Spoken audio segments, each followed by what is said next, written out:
Yuk guys, ketemu lagi dengan kita di sini ya, masih di segmen Sekelebat Info, di mana nanti di sini kalian bisa dapetin info terbaru dan terpanas tentunya guys. Oke, hari ini di tanggal 10 ya, di bulan Juni 2023. Dan seperti biasa, kita selalu ingatkan buat teman-teman semua ya, untuk selalu mematuhi protokol kesehatan dimanapun kalian berada guys, apalagi di keramaian. Dan buat teman-teman semua yang baru mengetahui channel ini ya, dan belum subrek, kita ucapkan selamat datang. Dan tentu saja kami sangat menghargai dan mengapresiasi teman-teman yang sudah subrek channel ini guys. Oke, kita langsung saja ya. Melihat bagaimana update dari global crypto market cap, hari ini terlihat adanya penurunan ya, meskipun masih tipis guys. Dan di sini terlihat untuk data dari coin market cap menunjukkan penurunan di 0,37%, dan tentu saja ini adalah efek dari kontribusi Bitcoin dan juga teman-temannya ya. Dimana kalau kita lihat di sini untuk Bitcoin mengalami penurunan di 0,86% ya dalam waktu 24 jam ini guys. Jadi masih belum terlihat adanya pergerakan yang signifikan ya untuk beberapa hari ini. Kemudian untuk Ethereum mengalami penurunan di 1,04% ya. Kemudian BNB juga turun di 1,52%. Dan ini tentu saja masih menyusul efek dari tuntutan SEC terhadap Binance dan juga Coinbase guys. Dan terlihat di sini dalam waktu 7 hari ke belakang ya, BNB ini mengalami penurunan di 16% ya. Cukup lumayan banget guys. Dan tentu saja efeknya ini tidak hanya kepada Binance aja, tapi hampir keseluruhan dari kripto guys ya. Karena tuntutan dari SEC ini bisa dibilang cukup agresif ya. Dan ini membuat sedikit khawatir dari para pecinta kripto guys. Terlihat di sini ya, untuk Cardano juga mengalami penurunan guys, yang cukup lumayan ya hari ini di 10,9%. Nanti kita akan sampaikan kenapa Cardano ini turun cukup lumayan ya. Begitu juga dengan Solana, ini turunnya juga 10% tadi sempat ya. Bahkan dalam waktu 7 hari ke belakang turunnya di 20% guys. Polygon juga lumayan di 9% hari ini dalam waktu 24 jam. Nanti kita akan bacakan kenapa ya kok ketiga koin ini tiba-tiba turun cukup drastis guys. Kemudian kalau kita lihat di sini untuk perubahan harga dari Bitcoin itu sendiri ya, terlihat di sini untuk chartnya di time frame daily terlihat pergerakannya masih belum terlihat signifikan, masih menunggu bagaimana kelanjutan dari kasus SEC yang menuntut Binance ini ya, dan juga Coinbase kemarin, dan beberapa tindakan-tindakan yang dilakukan oleh beberapa exchange ya, menyusul adanya pernyataan dari SEC yang menyebutkan ya bahwa ada beberapa koin ataupun token yang dianggap sekuritas guys, dan ini bukanlah token yang abal-abal ya, ini token-token besar guys. Dan kalau kita lihat di sini tampaknya ya masih sideways dan ada kemungkinan untuk turun lagi mencoba retest di harga 26.000 ya, atau kalau nanti ada info yang positif kemungkinan akan langsung mencoba retest di MA20 ataupun di resisten 27.000 ya, dan mencoba retest di MA50 time frame daily guys. Jadi untuk sementara kita lihat dulu guys arah market ini mau dibawa kemana ya, apakah akan lanjut naik atau justru akan tenggelam dulu ya sebelum naik lagi mencoba retest di harga 25.000 ini guys ya. Kita langsung saja melihat bagaimana informasi hari ini ya. Seperti yang kita lansir dari CoinDesk ya, dan ini adalah sebab kenapa Cardano, Polygon dan juga Solana ini turunnya cukup lumayan ya hari ini di rata-rata 10% guys, dimana Robinhood akhirnya mengakhiri ya untuk dukungan semua token yang disebut dalam gugatan SEC sebagai sekuritas guys. Dalam hal ini adalah Cardano, Polygon dan juga Solana guys. Dan pengakhiran untuk dukungan ini akan dilakukan pada tanggal 27 Juni nanti guys. Jadi platform Robinhood yang merupakan platform perdagangan populer ya, ini akan mengakhiri dukungan untuk Cardano, Polygon dengan tokennya Matic dan juga Solana dengan kode tokennya SOL pada tanggal 27 Juni. 3 token yang disebut sebagai sekuritas dalam gugatan Securities and Exchange Commission SEC ya baru-baru ini terhadap Binance dan juga Coinbase. Tapi di sini ya pengguna masih dapat melanjutkan perdagangan dan transfer ketiga token di aplikasi hingga batas waktu yang ditentukan guys. Nah nanti setelah dukungan ini berhenti pada 27 Juni, maka token yang tersisa di akun pengguna akan secara otomatis guys dijual dengan nilai pasar pada saat itu guys. Ini kata dari Robinhood ya. Jadi buat teman-teman semua yang mungkin mempunyai aset di Robinhood, ini alangkah baiknya sebelum tanggal 27 Juni agar kalian tarik dulu ya. Bisa kalian pindahkan ke exchange yang lain atau kalian bisa tarik dulu disimpan di cold wallet ya. Dan tentu saja yang dilakukan oleh Robinhood ini ya menyusul adanya tindakan dari SEC kemarin guys. Dan bahkan Robinhood ini sebenarnya juga sudah mengklaim bahwa SEC ini menolak ya upaya dari Robinhood ini untuk mendaftar sebagai broker kripto guys. Sesuai yang dilansir ya dari harian Daily Coin di sini guys. Jadi menyusul tindakan keras SEC terhadap Binance dan juga Coinbase, bursa-bursa lain ini membalas ya Dan setelah pernyataan serupa dari Coinbase, Robinhood ini mengklaim bahwa SEC menolak upaya mereka untuk mendaftar sebagai broker kripto, guys. Pada hari Selasa 6 Juni, Dan Gallagher sebagai Kepala Kepatuhan Hukum dan Urusan Perusahaan berbicara di depan Komite Pertanian DPR Amerika Serikat. Terlepas dari upayanya, Gallagher, mantan komisaris SEC, menyatakan bahwa ia tidak dapat membimbing Robinhood ke dalam kepatuhan kripto, guys. Jadi meskipun Robinhood sudah mengklaim ya untuk mendaftar sebagai broker kripto di SEC, tetap ditolak, guys, dan mau nggak mau mereka harus mendelisting beberapa token yang disebutkan oleh SEC sebagai sekuritas ya. Selain itu, kita lansir dari Daily Hodl. Di sini diinformasikan bahwa Binance US ini menghentikan setoran dolar Amerika Serikat, guys, karena adanya tantangan perbankan ini, dan mengatakan untuk sementara akan menjadi pertukaran khusus kripto saja, guys. Jadi Binance US mengatakan bahwa mereka akan menghentikan setoran dan penarikan dolar Amerika Serikat sebagai tanggapan atas tuntutan dari Komisi Sekuritas dan Bursa Amerika Serikat atau SEC. Dalam sebuah pengumuman baru, Binance US mengatakan bahwa untuk sementara waktu akan menjadi platform pertukaran khusus kripto karena kampanye ideologis dari SEC yang terhadap industri aset digital Amerika Serikat ini ya. Kemudian Binance US juga mengatakan ya bahwa mereka akan tetap terbuka untuk perdagangan kripto, staking, dan deposit seperti biasa, dan akan terus bertahan dari serangan SEC yang tidak ada gunanya katanya. Dan menurut perusahaan ini ya, pelanggan yang ingin menarik USD mereka harus melakukannya sebelum tanggal 13 Juni, guys. Jadi buat teman-teman semua yang mungkin mempunyai aset ya di Robinhood, sekali lagi kalian amanin dulu ya, baik dalam bentuk dolar Amerika Serikat ataupun dalam bentuk aset kripto ya. Kalian amanin dulu, guys. Selain itu ya, kita lansir dari Cointelegraph. Di sini diinformasikan bahwa Crypto.com ini menangguhkan layanan pertukaran institusional di Amerika Serikat, guys. Jadi pertukaran mata uang kripto global ini mengutip permintaan yang terbatas ya untuk layanan kelas institusional dalam kondisi pasar saat ini, guys.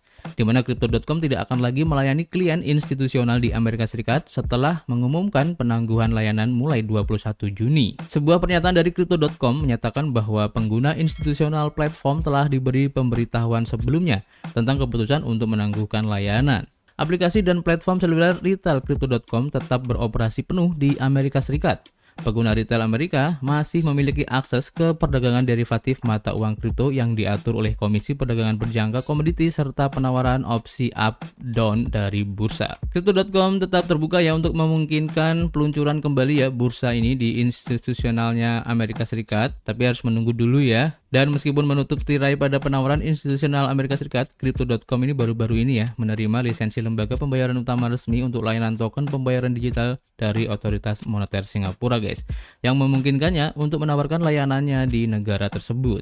Jadi sudah mulai terlihat ya efek dari tuduhan ataupun tuntutan dari SEC ini, guys, terhadap Binance dan juga Coinbase, karena dari kasus ini pun mewakili beberapa exchange ya yang kemungkinan juga akan terkena tuntutan dari SEC ini karena tidak jauh berbeda ya bisnis-bisnis yang dilakukan oleh exchange-exchange di luar sana, guys. Contohnya ya Crypto.com ini. Kemudian masih dari Cointelegraph ya. Di sini diinformasikan bahwa Komite DPR Amerika Serikat ini merilis draft rancangan undang-undang untuk stablecoin baru, guys.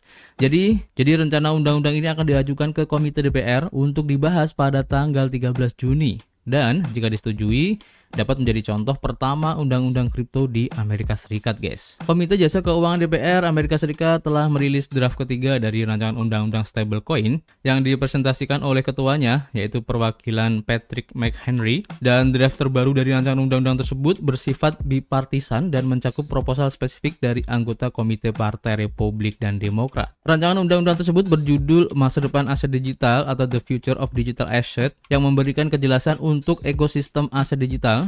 Pertama kali diusulkan pada tanggal 8 Juni dan diharapkan akan dibahas ya dalam sidang komite yang akan datang pada tanggal 13 Juni nanti. Versi terbaru dari rancangan undang-undang ini mengusulkan Federal Reserve Amerika Serikat sebagai regulator utama ya yang bertugas merumuskan persyaratan untuk menerbitkan stablecoin, guys. Namun, pada saat yang sama juga rancangan undang-undang ini bertujuan untuk menawarkan kekuasaan kepada regulator negara bagian ya untuk mengawasi perusahaan yang menerbitkan token, guys. Rancangan undang-undang ini lebih lanjut juga membahas undang-undang mengenai siapa yang dapat menerbitkan stablecoin, guys, dan persyaratan stablecoin pembayaran. Dan nanti jika disetujui, maka ini akan menjadi panduan komprehensif pertama ya mengenai pengawasan dan juga penegakan pasar stablecoin di Amerika Serikat. Rancangan ini juga mengusulkan moratorium moratorium 2 tahun untuk stablecoin yang dijaminkan sejak tanggal pemberlakuan. Versi terbaru ini juga memberikan beberapa wewenang ya tambahan kepada regulator federal dibandingkan dengan versi sebelumnya guys, termasuk wewenang untuk mengintervensi emiten atau perusahaan yang diatur oleh negara bagian ya dalam keadaan darurat. Negara-negara bagian juga berhak untuk menyerahkan tugas pengawasan mereka kepada pengawas federal jika diperlukan. Versi sebelumnya dari rancangan undang-undang tersebut yang dikeluarkan pada 24 April berfokus pada pembayaran stablecoin daripada mengawasi aspek-aspek lain ya dari pasar aset digital,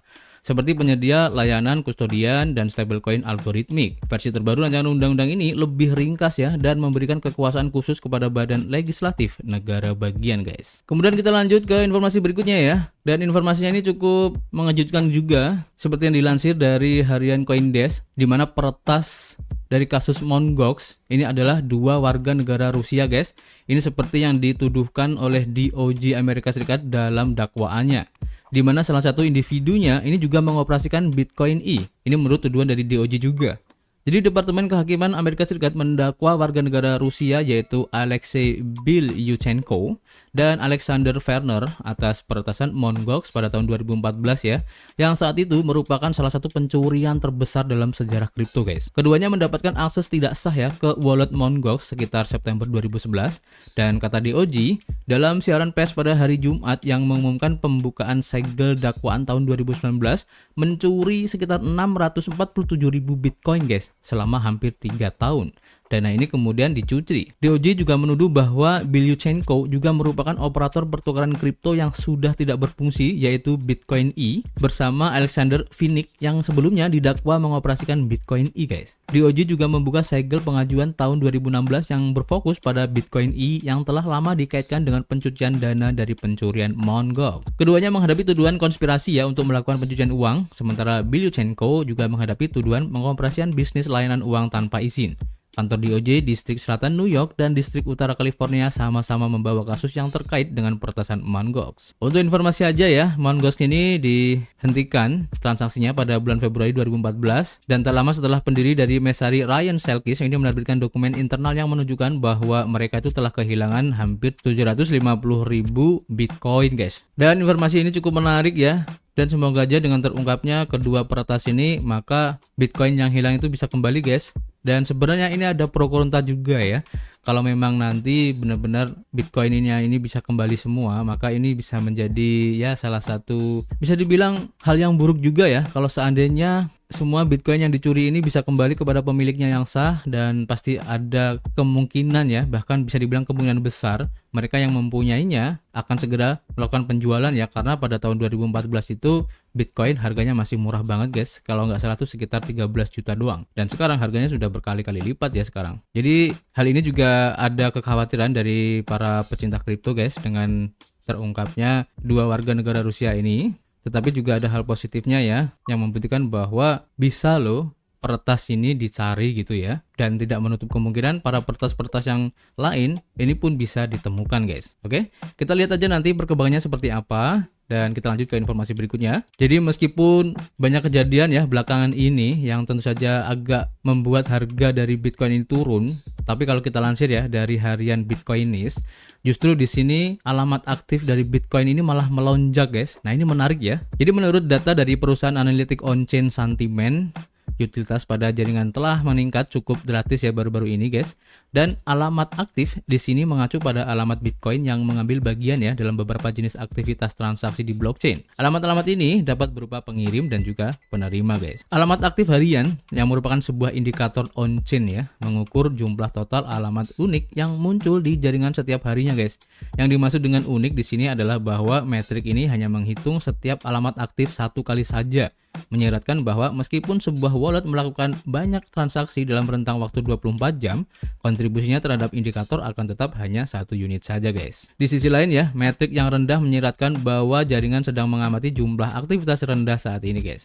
Tren semacam ini dapat menunjukkan bahwa tidak banyak minat terhadap koin di antara para investor umum saat ini, guys. Seperti yang terlihat ya dari data sentimen di sini, nanti kalian bisa pelajarin lebih lengkapnya atau kalian bisa lihat ya untuk lebih jelasnya. Jadi seperti yang ditampilkan pada grafik di atas, metrik alamat aktif untuk Bitcoin ini telah melonjak baru-baru ini, guys, karena harga mata uang kripto ini telah mengalami fluktuasi yang tinggi, guys. Volatilitas ini terjadi karena Komisi Sekuritas dan Bursa Amerika Serikat SEC telah melakukan pengawasan terhadap bursa terbesar di industri ini ya, yaitu Binance dan Coinbase. Jadi tampaknya kenaikan indikator baru-baru ini tuh memungkinkan sebagian didorong oleh investor semacam itu, guys, dan pada puncak lonjakan ini indikator telah melampaui angka 1 juta untuk pertama kalinya sejak bulan April. Dan menariknya di sini ya, metrik ini belum mengalami pendinginan, guys, atau penurunan karena jumlah alamat aktif di Bitcoin kini bertahan di atas 1 juta selama 2 hari berturut-turut. Hal ini dapat mengimplikasikan ya bahwa volatilitas terbaru telah memicu pembaharuan utilitas jaringan, yang berarti bahwa para investor secara aktif ini menggunakan blockchain untuk berbagai tujuan transaksi sekarang ini, guys. Jaringan Bitcoin yang mengamati tingkat utilitas yang tinggi dapat menjadi bullish dalam jangka panjang karena hal ini menunjukkan adopsi dan keterlibatan dari para penggunanya, guys. Namun dalam jangka pendek hal ini dapat menimbulkan volatilitas lebih lanjut ya pada harga karena sejumlah besar pengguna yang melakukan transfer sekaligus dapat memberikan bahan bakar yang diperlukan ya untuk pergerakan tajam pada aset Bitcoin ini, guys. Nah, ini menarik ya. Kita lihat aja nanti perkembangan dari Bitcoin ini, guys. Meskipun banyak feud yang membuat Bitcoin ini turun, tapi justru malah membuat wallet aktif dari Bitcoin ini malah melonjak ya. Keren banget, guys. Dan informasi terakhir kita lansir dari Yudo Today, khususnya buat pecinta Shiba Inu ya. Dimana di sini diinformasikan ada 4 triliun token Shiba Inu ini dipindahkan, guys, ke Binance. Nah, pertanyaannya apa yang terjadi, guys? Informasi ini berdasarkan pelacak data kripto dari Whale Alert dan telah melaporkan perpindahan Shiba senilai 4 triliun ya dalam beberapa jam terakhir. Namun perpindahan tersebut secara khusus dilakukan oleh alamat yang ditandai sebagai Shiba Staking ke wallet Binance. Nah, Whale Alert di sini melaporkan ya sekitar 4 triliun token Shiba senilai 31 juta dolar ya telah ditransfer dari Shiba. Nah, untuk alasannya kenapa Shiba ini dikirim ke bursa Binance dan kemungkinan untuk dijual ataupun untuk di staking atau untuk mengambil bagian dalam airdrop, guys. Terkadang bursa juga yang biasanya merupakan pemilik koin dalam jumlah besar dapat melakukan perombakan wallet ya atau perpindahan wallet, guys. Nah, bagaimanapun perlu diingat bahwa pada awal tahun, tepatnya pada tanggal 10 Januari, Shibburn ini juga melaporkan ya bahwa Binance ini melakukan staking 4 triliun token Shiba ya menggunakan Shiba Swap. Dengan cara ini 4 triliun token Shiba dikeluarkan dari peredaran. Jadi bisa saja Binance yang melakukan perpindahan aset Shiba ini sendiri, guys. Tapi masih belum pasti ya untuk siapa yang melakukan transaksinya. Nah, tidak ada referensi yang dibuat ya untuk 4 triliun Shiba yang dipertaruhkan pada saat penulisan. Jadi kesimpulan yang dibuat mungkin hanya spekulasi saja. Nah, menurut pembaruan terbaru dari divisi Binance Amerika Serikat akan menjadi bursa kripto eksklusif ya pada 13 Juni karena tekanan dari SEC kemarin yang menargetkan perusahaan dengan tindakan penegakan hukum besar-besaran minggu ini, guys. Jadi pertanyaannya apakah perpindahan dari 4 triliun token Shiba ini akan berpengaruh terhadap harga token Shiba? Bisa saja, guys, karena biasanya ya kalau ada perpindahan aset dalam hal ini adalah kripto menuju ke bursa atau exchange, maka ada kemungkinan besar atau kecenderungan untuk mencairkan aset tersebut ya ke uang fiat, guys. Jadi jika ada penjualan di situ, maka harga dari token tersebut bisa aja turun, guys ya. Jadi ini bisa dibagi sebagai salah satu antisipasi saja. Oke, untuk informasi hari ini cukup ya. Dan seperti biasa, kita masih menunggu kritik dan saran kalian di kolom komentar. Nanti kita bisa ngobrol banyak ya di dalamnya. Dan yang pasti, kita akan ketemu lagi, guys, di informasi berikutnya. Peace.